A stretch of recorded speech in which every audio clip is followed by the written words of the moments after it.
both teams, and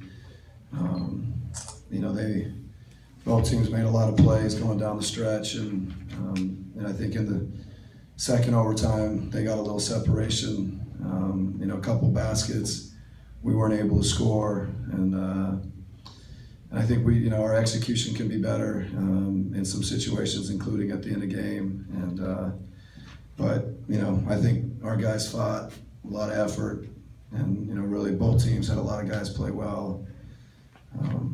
So it's a tough loss, but we just got to bounce back from it, keep working. Talk about that early separation they got in the second overtime. It was Michael CarterWilliams going for 6 straight. What was he able to do? What did you not do? Well, I know the first one, he made a 15, 17 foot kind of pull up.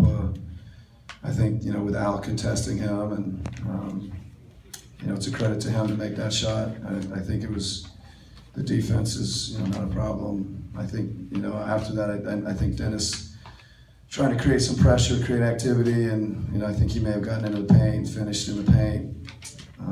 I don't remember the third bucket. So the first one I think is something you can probably live with, and I think Dennis's aggressiveness and Dennis's activity, more often than not helps us, and maybe in that particular case it might have. He obviously got to the basket on us. When you look big picture, though, they had a sizable advantage in second chance points. Yeah, I thought that was big down the stretch. A couple times we got stops and couldn't come up with the boards or board, and that's you give a team multiple possessions, multiple opportunities at the end of the game. That can be really difficult. The stop is not complete till you get the board. Anything you can tell us about Jeff? Was his wrist kind of the reason that you went with Dennis? Yeah, I think it was the wrist, and I think obviously Dennis was playing really well tonight, and we're fortunate to have those two guys that they cover each other well, and it was definitely partly the wrist, and then it was also Dennis was having a very good game. What's the difference defensively between the games you were playing before the break and now? I think it's the second straight game where you gave up 50 straight or 50 plus points in the paint. Yeah, I mean it's.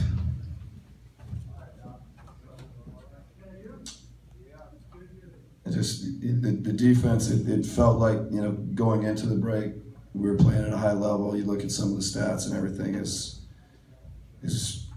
where we need it to be, where we'd like it to be. And now we've had 2 straight games coming out of the break where, tonight an overtime game, 117 is probably, I don't know what it was at regulation, but 31 in the first quarter, 50 points in the paint. But, it's a double overtime game, so I think some of that stuff gets a little bit exaggerated. And a lot of it's, I think, on second chance points, I'm guessing. And,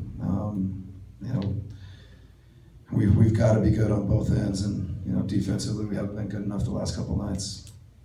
Ended up with 41 3-point attempts. I know it's a double overtime game, but were you happy with the shot selection, happy with the way your offense was moving, and what do you think there was any selling? Yeah, I think most of them were good late. When you down, you probably end up forcing a couple. But I think through the course of the game, I think the threes were, last night we shot it extremely well, and tonight not as well. And, we needed a couple more probably to go. Thanks, Coach. All right, thanks.